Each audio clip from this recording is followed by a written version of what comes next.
بسم اللہ الرحمن الرحیم۔ ڈاکٹر اسرار صاحب کے بارے میں سوال ہے کہ وہ کس مسلک سے تھے، ان کے عقائد کیا تھے، ان کے بیانات سن سکتے ہیں یا نہیں؟ تو جواباً عرض ہے کہ ڈاکٹر اسرار احمد مسلکاً اہل حدیث تھے اور مودودی صاحب کے فیض یافتہ تھے۔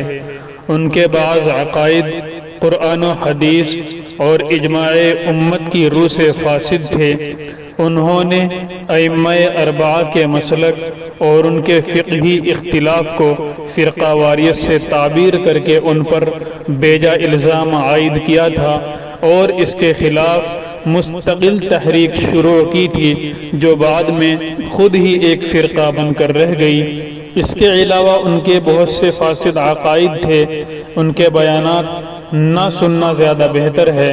اہل حق علماء کے بیانات موجود ہیں، ان کے بیانات سننا چاہیے۔